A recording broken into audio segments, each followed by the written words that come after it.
Hola y bienvenidos a un nuevo Casus Belli. Como el amigo Dani y el amigo Antonio están muy liados, voy a seguir yo un poquillo con el frente italiano y cuando ellos tengan a bien hacernos una saga, pues nos la contarán. Pero bueno, vamos con otra batalla desconocida o poco conocida sobre el frente italiano. Recordáis que era siempre nuestro amigo Churchill en esa premonición tan buena que dijo que sería muy fácil de tomar. Hoy vamos a ver la batalla por Ortona, que tuvo lugar en diciembre del 43 y que enfrentaría a tropas canadienses contra paracaidistas, que sabéis que son tropas siempre de élite y que pues estaban intentando evitar que tomaran este importantísimo puerto de la costa asiática italiana, que según he leído por ahí es uno de los pocos puertos de aguas profundas que hay en la costa este italiana.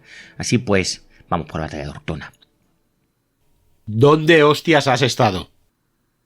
Esto preguntó el comandante Bert Kennedy. Era el comandante en función en aquel momento del regimiento Hastings y Príncipe de Eduardo de la primera brigada de infantería canadiense.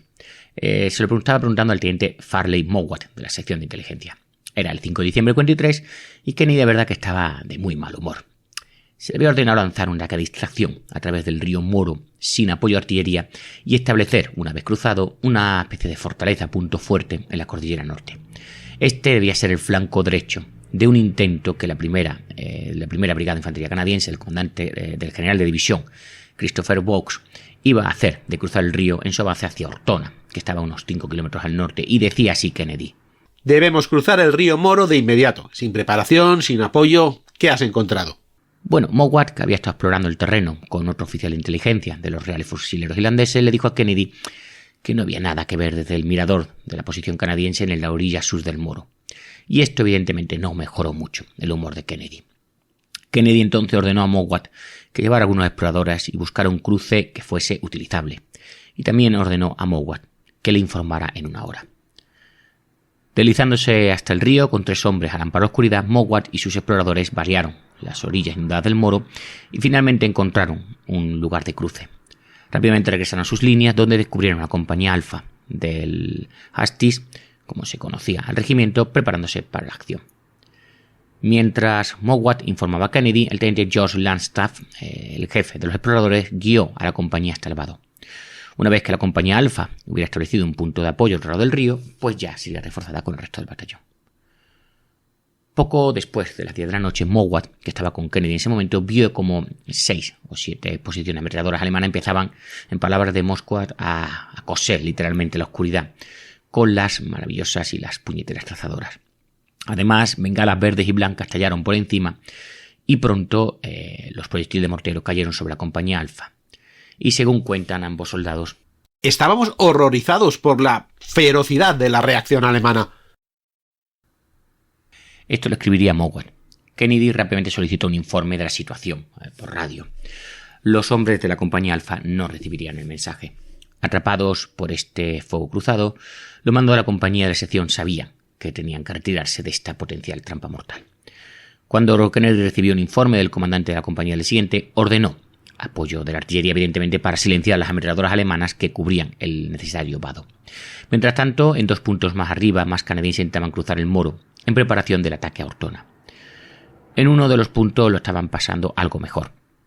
Pero bueno, a los canadienses, por si no sabéis, les esperaba un diciembre bastante sangriento. Recapitulemos. El avance aliado por la denominada bota italiana hacia Roma había comenzado a principios de septiembre de 43. Los alemanes habían frenado bruscamente el avance aliado en la línea fortificada Gustav y Bernhard a unos 150 kilómetros al sur de este objetivo aliado que era la ciudad eterna. El avance del quinto ejército del teniente general Mark Clark por la costa occidental de Italia se había estancado debido al pésimo tiempo, a la feroz resistencia alemana y a las continuas y numerosas bajas. Para poner las cosas al movimiento, el teniente general Bernard Montgomery debía atacar con su octavo ejército en el este de Italia. El octavo ejército cruzaría el río Sangro y avanzaría sobre la ciudad costera de Pescara. Desde allí giraría hacia el oeste hasta Avezzano. El mando aliado creía que esto amenazaría a Roma y obligaría a los alemanes a desplazar tropas frente a Clark para intentar hacerle frente. En ese momento, Clark atravesaría la línea Gustav y enlazaría con unas unidades aliadas que debían desembarcar en Anzio, que está a unos escasos 50 kilómetros al sureste de Roma. Y por tanto la capital italiana caería entonces. El cuento de la lechera nunca se había sido tan bueno. Era, como podéis imaginar, un plan audaz, con el octavo ejército planeando avanzar hacia el oeste hasta Venzano para el 25 de diciembre. Pero claro, Montgomery insistía que debía tener buen tiempo, claro, lo lógico en Italia, en diciembre. Pero evidentemente no lo iba a conseguir. A mediados de noviembre comenzaron a caer fuertes lluvias. No obstante, el quinto cuerpo del octavo ejército, al mando del teniente general Charles Alfred, consiguió cruzar como pudo el río Sangro a finales de noviembre. En ese momento los alemanes contraatacaron, lo que frenó el avance de Montgomery. Se produjo un sangriento combate en el que el quinto cuerpo logró hacer retroceder a los alemanes a través del río Moro. En aquel momento los ingenieros alemanes comenzaron a fortificar la cresta del lado norte del valle del río. El 1 de diciembre se ordenó a la primera división canadiense que sustituyera a la 68ª división británica, que ya estaba cansada de la batalla y estaba en el lado sur del río. Vogts puso rápidamente sus tropas en movimiento hacia el río Moro. Para el 3 de diciembre la mayor parte de su primera división canadiense se estaba concentrando al sur de la posición que había ocupado la 68ª división británica. Un día después los canadienses empezaron a tomar el relevo. Ese mismo día el río Sangro creció más de 2 metros. La crecida de las aguas arrasó el vital puente de pontones que cruzaba la vía fluvial. Los hombres de la tercera brigada de infantería canadiense, que aún no habían alcanzado la posición de la primera división, se encontraron en aquel momento varados en la orilla sur del Sangro. Con las fuertes lluvias que caían y un mar de barro que se expandía, quedó claro para Montgomery que Roma no iba a ser capturada pronto. En su lugar se centró en tomar Pescara, que se encontraba a 40 kilómetros al norte. Al mismo tiempo tenía sus ojos puestos en Ortona, que era un puerto clave, ya lo he dicho antes, de aguas profundas, con una vital línea ferroviaria. Los alemanes habían destruido el puerto y las vías férreas de Ortona, pero como todo se puede reparar. Con las líneas de suministro del octavo ejército al límite, la captura de Ortona adquirió una importancia estratégica para el mismo Montgomery. Vogts quería llevar a todas sus unidades a través del inundado Moro lo antes posible, pero esto no sería fácil con esta lluvia constante. En la cordillera situada detrás del río Moro, la 90ª división de granaderos Panzer del teniente general Karl als Lungenhausen se había atrincherado en las laderas inversas del barranco, así como en unas cañadas salpicadas de olivares y viñedos. Los alemanes, para entretenerse, habían sembrado de minas los campos y establecido posiciones ametralladoras, ya lo hemos visto antes, para frenar el avance canadiense. Al final, los canadienses encontraron 3 puntos potenciales al otro lado del río donde se podían construir pontones, puentes. Uno estaba en una nueva carretera costera en el flanco derecho, otro en la antigua carretera que serpenteaba por el Valle del Moro hacia el pueblo de San Leonardo, en el lado alemán del Valle del Río, y un tercero a un par de kilómetros, casi 3, río arriba de San Leonardo, en el pequeño pueblo de Villa Rogati. Esta estaba situada en una cresta. Vogts decidió que cruzaría el río por los 3 puntos. Sus tropas iban a atacar de noche, sin apoyo de artillería y confiando principalmente en la sorpresa. Con la compañía Alfa de los Hastings siendo de vuelta, como hemos dicho antes, al otro lado del río tras su fallido intento de cruce, las cosas tampoco iban bien río abajo en San Leonardo. A medianoche la compañía Bravo de los Seaford Highlanders de la segunda brigada partió para cruzar el río en dirección al pueblo. Poco después le tenían que seguir las compañías Alpha y Charlie en preparación para el ataque principal. Los ingenieros reales canadienses permanecerían cerca esperando para construir un cruce de acero, ya sabéis, un puerto de pontones, que permitiría a aquellos momentos vitales cañones antitanque de 17 libras atravesar el río para ayudar y rechazar a los más que presumibles contraataques alemanes. Una vez que los Seaford Highlanders hubieran establecido una cabeza de puente, como digo, los ingenieros planeaban construir ya no un camino de acero, una cuna de acero, he leído por aquí una cuna de acero, sino ya un auténtico puente Bailey, como decía en aquella película, ese maravilla del ingenio británico, para permitir a los carros de combate atravesar el río. Las compañías Alpha y Charlie pronto se encontraron bajo un intenso fuego de ametralladoras alemanes, lo que obligó a la compañía Alpha a retroceder al otro lado del río, mientras que la compañía Charlie se aferraba a un pequeño terreno a unos 90 metros de la orilla del Moro. Mientras tanto, la compañía Bravo logró alcanzar por fin su objetivo y esperó a que amaneciera. En el flanco izquierdo, el regimiento de infantería ligera canadiense de la Princesa Patricia, así todo eso se llamaba el regimiento, también de la segunda brigada, tuvo mejor suerte cuando 3 compañías se deslizaron a través del Moro y capturaron Villa Rogati. Aunque habían sido expulsados de la ciudad, los alemanes aún tenían posiciones fortificadas en las afueras de Rogati. A las 9 de la mañana, el 200º regimiento de la 90ª división de granaderos Panzer contraatacó. Los proyectiles de mortero y el fuego de las ametralladoras martillaron a los canadienses. Estos se aferraron a Villarrogati a la espera del apoyo blindado del 44º Regimiento de Carros de Combate británico. Los granaderos Panzer atacaron, cargando a través de los olivares, respaldados por carros de combate Panzer del modelo 4, el Panzer 4, y atacaron la aldea. Los canadienses consiguieron aguantar hasta que por fin llegaron los carros de combate británicos para ayudarles a rechazar el ataque alemán. Un segundo ataque por la tarde fue detenido tras 2 horas de intensos combates. En el flanco derecho, los Hastings atacaron de nuevo a través del muro. Esta vez apoyados de una barrera de 20 minutos que martilleó las posiciones alemanas antes de que la compañía Charlie cruzara el río a las 2 de la mañana, seguida por la compañía Delta. Las dos compañías pronto se encontraron inmovilizadas por intenso fuego enemigo. Y al final Kennedy ordenó la retirada de las dos compañías, he dicho antes a las 2 de la mañana, no a las 2 de la tarde, perdonad, a las 15:40, pero por desgracia la compañía Delta fue incapaz de separarse del enemigo. Al no poder establecer contacto por radio con la compañía Delta, Kennedy imaginó que habían sido sobrepasados. El humo y la niebla que habían oscurecido el campo de batalla finalmente se despejaron lo suficiente para que Kennedy viera que la compañía Delta había conseguido penetrar en la posición alemana. Envió por fin en su ayuda a las compañías Alfa y Bravo, así como una sección de infantería que iban en los Brain Carrier, a los que ordenó desmontar y atacar a pie. Ya está bien de ir, ¿verdad?, en estos vehículos que nunca se vio cuál es su función exactamente. Los canadienses lograron capturar la cresta de la orilla norte del río y se atrincheraron rápidamente en la pendiente inversa para protegerse del fuego de directo del enemigo. Esto les proporcionaría un punto de apoyo en el lado alemán del río Moro. Se prepararon para el esperado contraataque alemán. Mientras tanto, cerca de San Leonardo, los Seaford Highlanders fueron incapaces de capturar el pueblo a pesar de la agresividad de la compañía Bravo, que se aguantaba en la orilla alemana del río.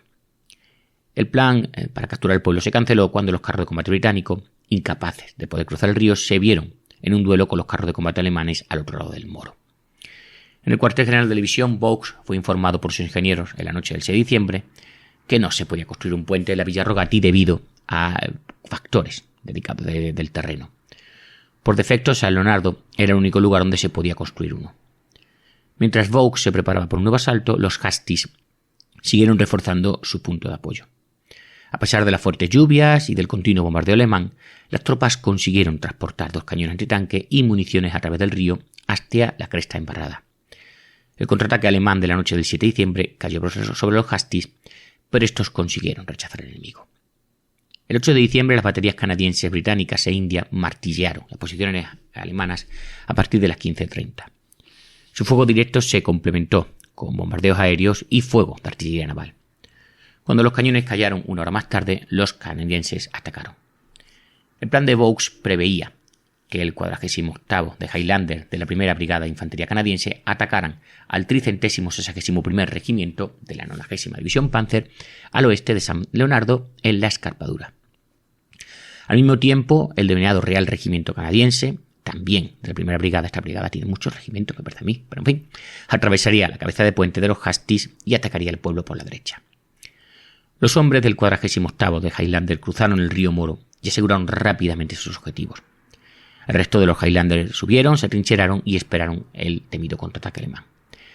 Pero el Real Regimiento Canadiense, que entró en acción a la derecha del 48º, lo estaba pasando verdaderamente mal. La infantería consiguió llegar más o menos a mitad del camino hacia San Leonardo cuando un intenso bombardeo alemán y un contraataque con blindados la detuvieron en seco. El teniente coronel Daniel Spree, comandante de este Real Regimiento, ordenó a sus hombres que se atrincheraran y solicitó fuego de artillería alrededor del perímetro de su posición. Al final, los carros alemanes retrocedieron y los canadienses se desplazaron a un lugar que apodaron, atentos, la Colina del Matadero. A las 10 de la noche, los ingenieros empezaron a construir un puente flotante sobre el río San Leonardo para que los carros de combate pudieran llegar a la orilla más lejana. Soportando el fuego enemigo, los ingenieros terminaron el puente para las 6 de la mañana del 9 de diciembre. Originalmente, Vaux había planeado que los Seaford Highlanders y el 14º Regimiento Blindado, más conocido como los Carros de Calgary, saltaran desde San Leonardo y atacaran hacia la carretera Orsona-Ortona. Y como el Real Regimiento no podía llegar a San Leonardo, los Seaford y los Carros de Calgary tendrían que tomarla primero.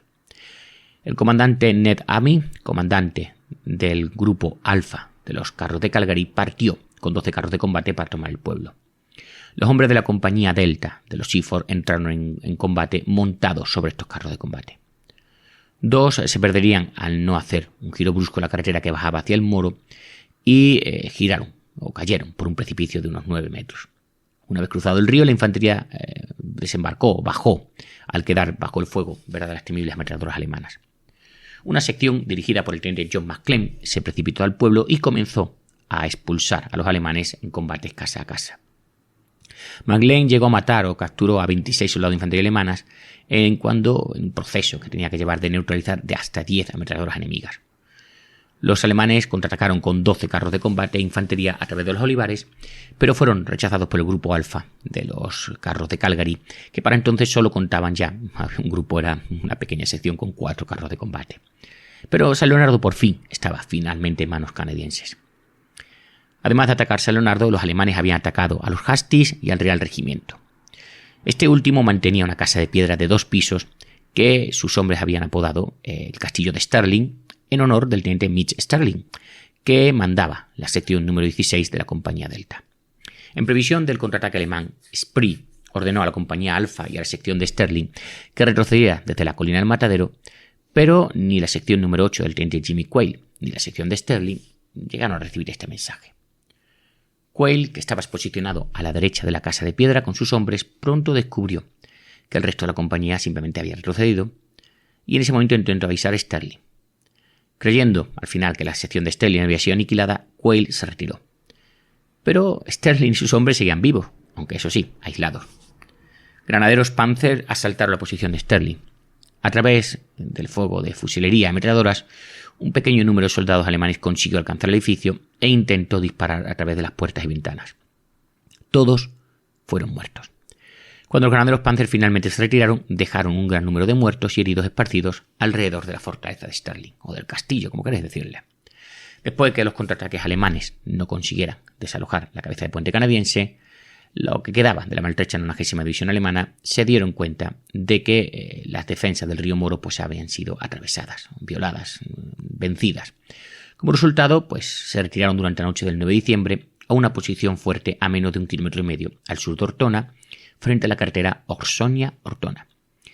Allí los alemanes cavaron pozos de tirador y refugios en la ladera de un barranco de unos 180 metros, pero 200 pies, me he ido a otra cuestión, unos 60 metros, que discurría a lo largo de unos 5 kilómetros hasta el mar Adriático. Lo de las unidades no es baladí, perdonad que pare un minuto. Normalmente cuando leo documentos están en inglés e intento estar continuamente pasando las unidades de pies a metros, de millas a metros, entonces aquí se me ha ido la pinza. 200 metros, ya sabéis, unos 60 metros, 200 pies, pero no unos 60 metros. Bueno, perdonad y continúo. Los canadienses acabaron llamando respetuosamente a esta posición fuerte el barranco, durante y después de la batalla. Esa misma noche, el tercer regimiento de la primera división de paracaidistas del teniente general Richard Heydrich se dirigió hacia el sur desde la línea adriática para reemplazar lo que quedaba de esta 90ª división. Más efectivos de esta endurecida división le iban a seguir. Los alemanes, como podemos imaginar, estaban decididos a negar Ortona a los canadienses. Para entonces, en un firme control de la orilla norte del río Moro, los canadienses continuaban su avance hacia la carretera Orsonia-Ortona. A las 9 de la mañana del 10 de diciembre, el regimiento leal de Edmonton, así se denominaba, de la segunda brigada canadiense, respaldado por los carros de Calgary, se dispusieron a capturar un cruce donde la antigua carretera 16 se cruzaba con la carretera Orsonia-Ortona. Los canadienses habían bautizado el cruce con el nombre en clave de Cider. Una vez capturado Cider, el regimiento de infantería ligera canadiense de nuestra querida princesa Patricia podría asegurar el lado sur, que estaba cubierto de viñedos y conocido como la colina del vino. Las cosas comenzaron bastante bien. Más que colina es cresta. Bueno. Los leales de Edmonton enviaron un mensaje a las 13:30 de que tres compañías habían llegado a Cider. El problema era que los leales de Edmonton no estaban cerca de su objetivo. Un hecho reconocido por el mismo teniente coronel Camp Ward, comandante del regimiento de infantería ligera canadiense. Tengo que poner un nombre más corto a esto de la princesa Patricia. Bueno, a pesar de sus protestas de que sus hombres serían acribillados por el enemigo que mantenía posición elevada alrededor del Cider, se le ordenó atacar la cresta del vino.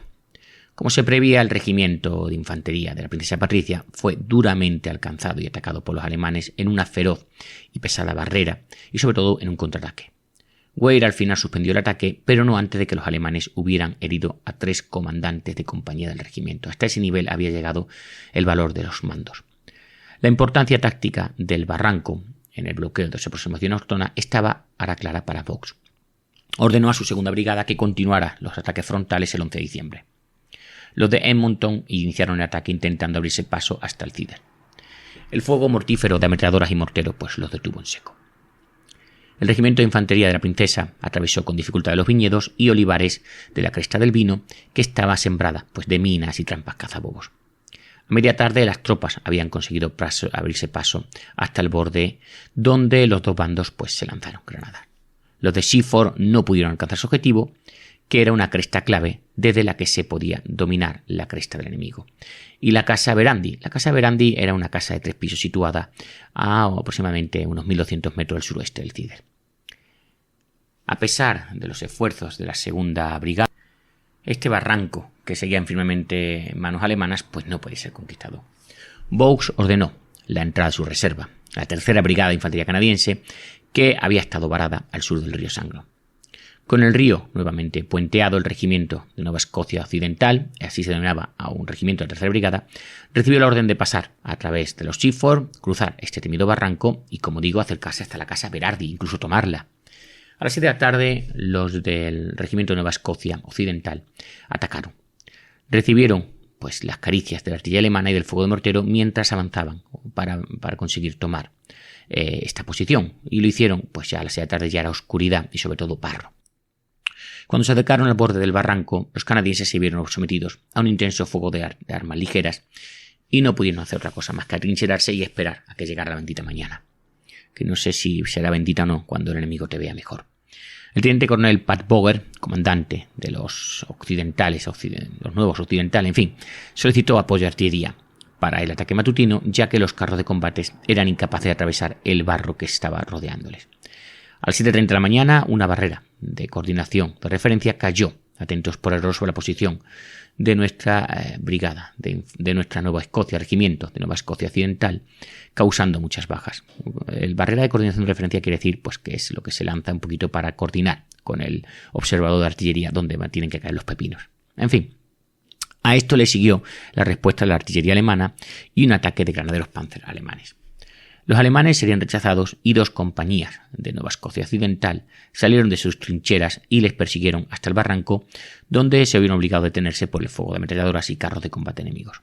Los supervivientes se retiraron a sus trincheras y Boger estaba entre los heridos.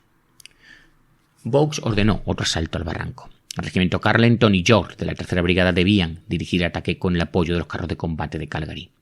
A las 6 de la mañana del 13 de diciembre los canadienses atacaron siguiendo la estela de una barrera de artillería. Los canadienses al final consiguieron capturar 3 nidos de ametralladoras y más de 21 prisioneros. El intenso fuego alemán al final paralizó el ataque, obligando a los canadienses a retroceder con numerosas bajas. Aunque el asalto principal fracasó, los ataques de sondeo de los nuevos occidentales, los Seaford y los carros de combate Ontario tuvieron mejor resultado. Los canadienses encontraron a los alemanes vulnerables en la casa Berardi, que en ese momento, como he dicho antes, se consideraba la clave para capturar el barranco. Vaux ordenó al 22º Regimiento Real de la Tercera Brigada que atacara por la mañana. Sin que los canadienses lo supieran, la cansada y diezmada 90ª División Panzer estaba siendo retirada, ya hemos dicho antes, sustituida por la temible Primera División Paraquedista. A las 6:30 de la mañana del 14 de diciembre, una fuerte barrera de artillería canadiense comenzó a impactar sobre los alemanes. El 22º Regimiento Real recibió la orden de lanzar un ataque en un frente de 2 compañías. La compañía Charlie del regimiento del capitán Paul Trickett debía dirigir el ataque por la izquierda y la compañía Delta del regimiento del capitán Ovila Gersow debía dirigir el ataque por la derecha. El grupo Charlie de carros Ontario del comandante Hartnell Mill, que contaba con 7 carros de combate, debía apoyar a Trickett, cuya compañía se esperaba que experimentara una mayor resistencia. A las 7 de la mañana, las 2 compañías avanzaron en medio del fuego alemán de ametralladoras, morteros y fuego de carros de combate. Un Panzer IV, que se había ocultado detrás de la casa, giró en campo abierto y acribilló a los canadienses. Con los carros de combate de Smith hundidos en el barro, la infantería canadiense tuvo que actuar de inmediato para intentar eliminar el carro de combate alemán. El sargento J.P. Rousseau se lanzó hacia adelante y disparó con un Piat casi a quemarropa. El proyectil alcanzó la torreta del Panther 4 y esta explotó. Smith alcanzó finalmente a Trisket tras perder un Sherman contra un carro de combate alemán que posteriormente sería silenciado. Mientras avanzaban, los carros de combate canadienses eliminaron otros 3 tanques o carros de combate alemanes que estaban bombardeando a la compañía Trisket con sus cañones. Las tripulaciones de los carros de combate alemanes también acumularon sus propias víctimas, dejando fuera de combate a otros 2 carros de Smith. Pero los carros de combate canadienses supervivientes eliminaron a estos 3. Hay enemigos delante, detrás y en nuestros flancos. Esto gritaría Trisket a tus hombres. Solo hay un lugar seguro, nuestro objetivo. Trisket se quedó con 14 hombres, pero fueron suficientes para expulsar a los alemanes y capturar Casa Berardi. Después de eliminar otro carro de combate alemán, Smith subió a los 4 tanques que le quedaban y el pequeño grupo de canadienses se mantuvo en su posición. Al anochecer del 14 llegó el resto del 22º Regimiento Real, reforzando el control de Trisket sobre su objetivo. Trisket recibiría más tarde la Cruz Victoria por sus acciones. Y bueno, otros ataques canadienses de Shelia lograron pocos avances. Vaux trabajaba ya en otro plan que era crucial, con la ayuda que llegaría del 22º Regimiento Real. 15 de diciembre, el regimiento de Carleton y York recibió la orden de intentar otra ruptura del barranco y este nuevo ataque fracasó. Vaux se decidió entonces por un ataque indirecto sobre Sidra. Su plan, que estaba dividido en 3 fases, consistía en que el 48º de Highlander atacaría hacia el norte con el objetivo de cortar la carretera de Villagrande a unos 1800 metros de Cidar. Al regimiento real se le encomendó la tarea de capturar Cidar y una vez logrado su objetivo, la segunda brigada lanzaría un ataque destinado a capturar Ortona. La operación Mañana de Gloria, como se llamó a la primera fase de ataque, comenzó a las 8 de la mañana del 18 de diciembre, lógicamente Mañana de Gloria. La batería de artillería canadiense lanzaron una barrera progresiva que avanzaba unos 90 metros cada 5 minutos. 20 minutos después de la barrera de inicio, el 48º de Highlander avanzó detrás de la cortina de obuses. Fueron apoyados por el Grupo Bravo del 12º Regimiento de Blindados canadiense. El avance la verdad que fue bien y los Highlanders acallaron rápidamente a la resistencia enemiga. A las 10:30 habían capturado su objetivo. La operación Azahar, así denominada la segunda fase del plan de Vaux, comenzó a las 11:45 de la mañana. El ataque vaciló inmediatamente, mientras que la artillería podía registrar objetivos antes de que comenzara la Mañana de Gloria, pues no podía ocurrir lo mismo con esta nueva fase.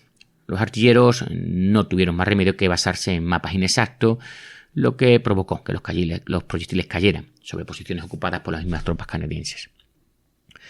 Los artilleros cambiaron rápidamente esta situación, avanzando la barrera unos 360 metros por delante del Real Regimiento y también haciendo fuego de protección sobre su flanco derecho. La dificultad que sufrieron con la artillería permitió a los paracaidistas alemanes volver a sus piezas y lanzar un fuego mortífero sobre el Real Regimiento, que tuvo que detener su avance. El Real Regimiento se reagrupó y continuó su ataque al día siguiente. Con una barrera progresiva más precisa, que comenzó a las 14:15, 2 compañías se pusieron en marcha con el apoyo de los carros de combate. Capturaron el cruce del Cidar 2 horas más tarde. Tras 9 días de duros combates, los canadienses por fin habían tomado el barranco.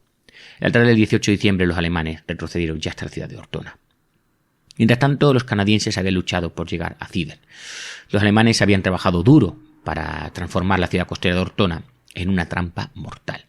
Los alemanes volaron sistemáticamente edificios en un esfuerzo por bloquear las estrechas calles empedradas y canalizar los atacantes hacia el Corso Vittorio Emanuele, que era la vía principal de la ciudad. El Corso Vittorio Emanuele conducía a la Piazza Municipale, que es la plaza de la ciudad, donde los paracaidistas alemanes habían colocado ametralladoras, morteros y cañones antitanque en los edificios que la rodean en un esfuerzo por capturar a estos atacantes que tenían que avanzar por aquí en un fuego cruzado mortal. A mediodía del 20 de diciembre, los leales de Edmonton, apoyados por el Grupo Charlie del Regimiento de los Tres Ríos, avanzaron sobre Ortona siguiendo una barrera progresiva. Su objetivo en aquel momento era alcanzar un puñado de edificios en las afueras del suroeste de la ciudad. Tras un duro enfrentamiento con el enemigo, alcanzaron el objetivo a las 14:26 horas. Los leales de Edmonton se atrincheraron y esperaron a la compañía de los Seaforth Highlanders, que debía capturar una iglesia en las afueras del pueblo. Los soldados de la compañía Charlie de los Seaforth se arrastraron a través de un campo de mina y luego llegaron a trepar por un acantilado. Los paracaidistas alemanes mientras tanto se dedicaban a lanzarle granadas a los Seaforth mientras trepaban por esta ladera. Durante el combate con los canadienses llegaron a eliminar hasta 3 nidos de ametralladoras. A unos 360 metros se encontraba la iglesia.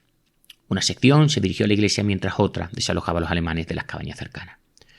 Soportando el fuego de armas ligeras y de morteros, la sección atacó la iglesia, pero fue expulsada por un contraataque enemigo.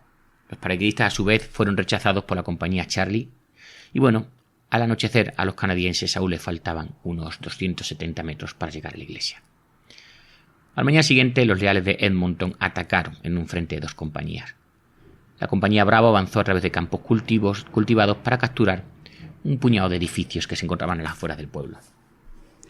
Los 100 soldados que formaban parte de la compañía D avanzaron por terreno abierto bajo fuego de ametralladoras y francotiradores que evidentemente le infligieron numerosas bajas y les obligaron a retroceder. Tras fracasar en un segundo ataque, la compañía Delta quedó reducida a solo 17 hombres. El comandante de la compañía, el comandante Jim Stone, dividió a los supervivientes entre grupos. Quería seguir a la compañía Bravo hasta Ortona, pero su comandante del regimiento, el teniente coronel Jim Efferson, le ordenó que continuara atacando desde su posición porque atentos era crucial tener tropas a ambos lados del corso Vittorio Emanuele para proteger el avance de los carros de combate.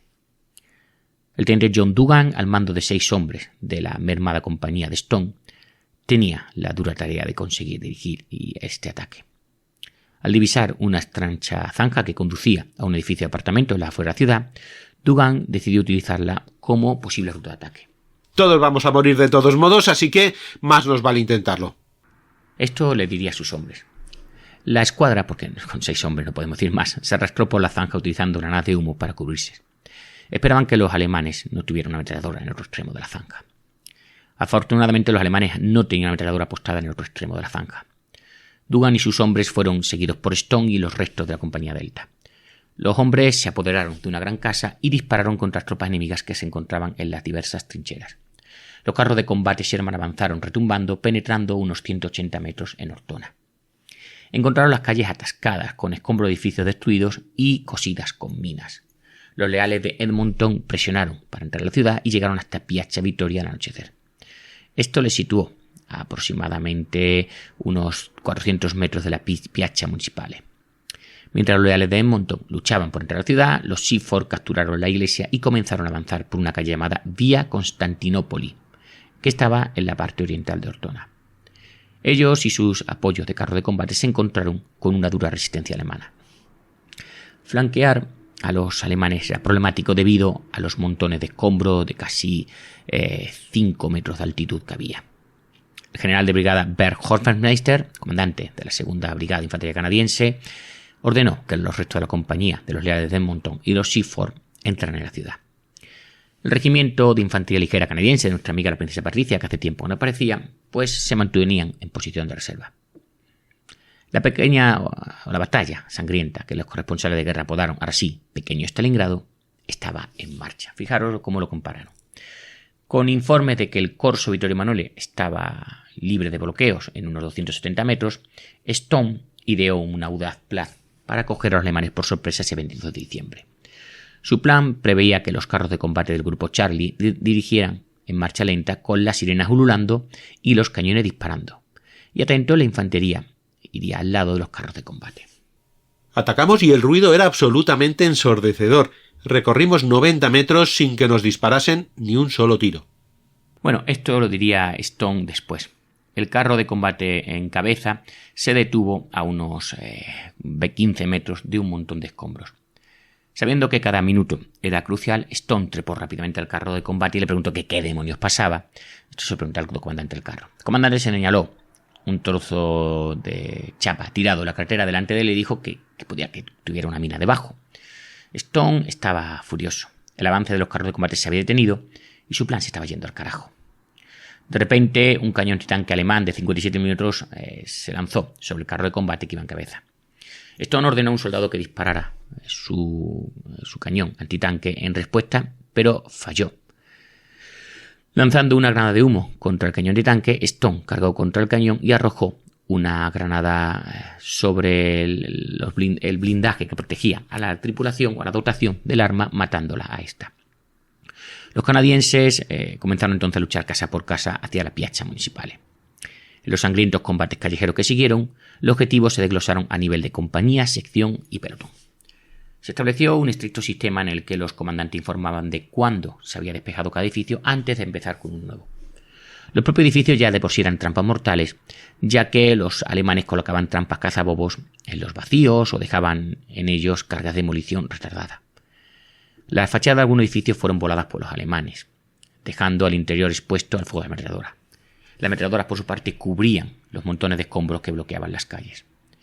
Al llegar a la entrada de la Piazza Municipale, los hombres de Stone encontraron una zona de muerte con al menos 5 ametralladoras alemanas que vertían muerte en la plaza desde los edificios cercanos. Uno de ellos era el mismo ayuntamiento. Los paracaidistas habían retirado el reloj municipal de la torre situado en lo alto para poder utilizarlo como posición de tiro. En aquel momento, el soldado raso C.G. Rattray y otros 2 compañeros se apresuraron a entrar al edificio y dejaron la planta baja. Luego Rattray subió las escaleras y, sin ayuda de nadie, acabó con 3 ametralladoras enemigas y capturó a 5 paracaidistas. Al acercarse la noche, los combates se calmaron. Los carros de combate canadienses se retiraron de la ciudad a lámpara oscuridad para evitar ser atacados en la oscuridad en esas estrechas calles. A la mañana siguiente, el avance canadiense continuó edificio a edificio. Los leales de Edmonton despejaron la Piazza Municipale y se dirigieron hacia el castillo, de origen aragonés, catalán, como queréis decirlo, y el cementerio adyacente. Se encontraron con una dura resistencia. Los Seaforth recibieron el encargo de despejar la mitad occidental de la ciudad. Como a los carros de combate resultaba difícil moverse entre los montones de escombros de las calles, los canadienses introdujeron en Ortona cañones antitanques de 6 y 17 libras. Los cañones demostraron ser extremadamente útiles. Los canadienses utilizaban un proyectil perforante para abrir un agujero en la pared de un edificio controlado por los alemanes. Después disparaban múltiples proyectiles de alto poder explosivo contra el edificio hasta que los ocupantes hubieran muerto. Los cañones también resultaron útiles no solo para despejar la cresta de los montones de escombros, sino para que los carros de combate pudieran pasar por encima de ellos, y además mataban a los francotiradores alemanes cuando estos disparaban desde los tejados. Para evitar exponerse al fuego en las calles, los canadienses empezaron a pasar como ratones de un edificio al siguiente. Los zapadores del batallón colocaban una carga de munición contra la pared intermedia del último piso y mientras las tropas atacantes esperaban en la planta baja, estos hacían estallar la carga. A continuación, las tropas corrían escalera arriba, lanzaban un par de granadas a través del hueco e irrumpían en el siguiente edificio con las subfusiles Tommy en ristre. Mientras la segunda brigada avanzaba casa a casa hacia el centro de Ortona, Vaux ordenó a la primera brigada que avanzara hacia el noroeste y cortara la carretera que discurría al norte de la ciudad, asediada hacia Arroyo y Pescara. Esto evidentemente tenía que cortar la línea de suministros de los paracaidistas alemanes y atraparía a estos últimos en Ortona. Tras una barrera progresiva, 2 compañías de Hastings, apoyadas por los Sherman del grupo Alfa de los carros de Ontario, avanzaron a las 9:30 de la mañana hacia su objetivo, una línea de cresta abultada a unos 900 metros al norte de la carretera de Toyo. Los carros de combate, como había pasado hasta el momento, pues se empantanaron rápidamente en el barro, pero la infantería siguió adelante, casi alcanzando su objetivo una hora más tarde. Entonces, la barrera de artillería se avanzó, dejando a nuestros amigos de Hastings expuestos al fuego enemigo. Las 2 compañías no podían hacer otra cosa que echarse tierra con nuestras bojas. Otra compañía avanzó y los de Hastings capturaron la cresta. La compañía restante fue llevada hacia arriba y se atrincheró en la tenue posición de los Hastings. Y al final los Hastings pasarían una noche tensa rechazando a los paracaidistas armados con armas automáticas del 3er batallón del 3er regimiento de paracaidistas que intentaron infiltrarse en su posición y atacarles por la retaguardia. Con la línea de cresta capturada se puso en marcha la segunda fase del plan de Vaux. El 48º de Highlander rebasó silenciosamente la posición de Hastings en fila india bajo la lluvia a las 4 de la tarde, dirigiéndose a su objetivo de terreno elevado con vistas al pequeño pueblo de San Nicolás y San Tomaso. La audacia de este ataque, sin apoyo de artillería ni carros de combate, dio su fruto, ya que los Highlanders sorprendieron y capturaron 2 casas que estaban llenas de alemanes. A continuación, avanzaron y se apoderaron de su objetivo para las 19:40. La fase final del plan de Vaux se puso en marcha la mañana del 24 de diciembre, casi ya Navidad, con la intención del Real Regimiento de atravesar tanto a los Huskies como a los Highlanders para capturar la carretera principal que estaba al norte de Ortona. No iba a haber en este momento ninguna barrera de avance o de rodillo progresiva que les cubriera por miedo a alcanzar a los Highlanders. En su lugar, 4 oficiales de artillería de observación avanzada iban con ellos para solicitar ataque de artillería cuando fuera necesario. Pero el ataque no salió bien a la luz del día, ya que los paraquedistas alemanes seguían en la zona y el fuego de mortero de artillería acabó con cualquier posibilidad de alcanzar a los Highlanders que en aquel momento estaban aislados. El comandante Storm Galloway, comandante del Real Regimiento, suspendió nuevos ataques a la luz del día y esperó que oscureciera, que por cierto en aquellas fechas, 24 de diciembre, pues no es muy tarde, ¿verdad?, antes de poder enviar una compañía para alcanzar a los Highlanders. Un feroz fuego de ametralladora los expulsó y un nuevo intento tendría que esperar. ¿Para cuándo? Pues para el día de Navidad, que ese día nunca se debería combatir, ¿verdad? Pero, por desgracia, en Nochebuena, en Ortona continuaron los combates callejeros y las bajas aumentaron a ambos bandos. Los alemanes recibieron unos refuerzos muy necesarios cuando el 2º batallón del 4º regimiento de paracaidistas reforzó al asediado 2º batallón del 3º regimiento de paracaidistas. Los 2 batallones canadienses, mientras tanto, recibían reemplazos, pero con un horrible índice de bajas de muchas compañías de fusileros, pues estos acababan quedándose muchas veces en solo 30 hombres. A pesar de todo, los canadienses fueron avanzando lentamente y expulsando a los paracaidistas. Para entonces la mitad de la ciudad estaba ya en manos canadienses. Los combates continuaron hasta Navidad.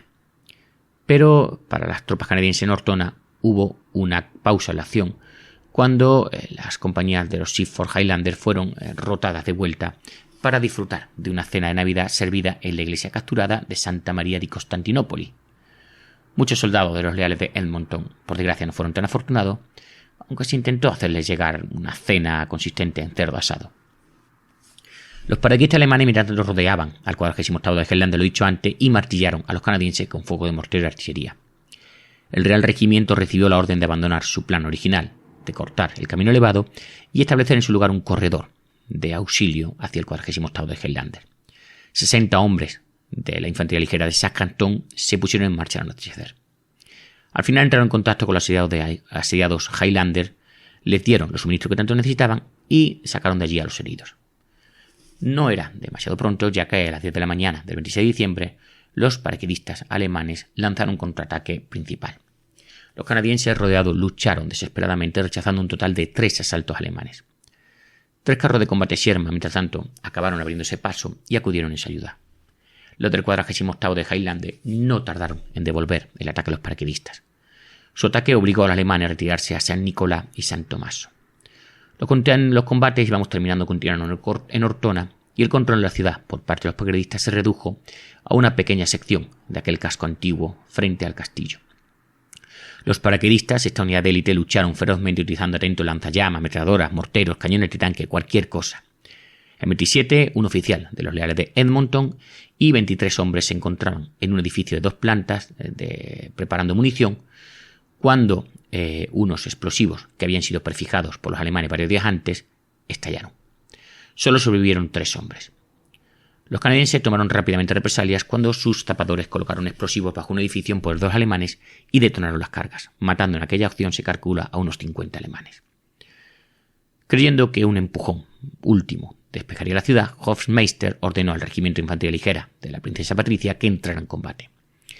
Las patrullas enviadas la mañana del 28 de diciembre comprobaron que los paraquedistas alemanes habían desaparecido.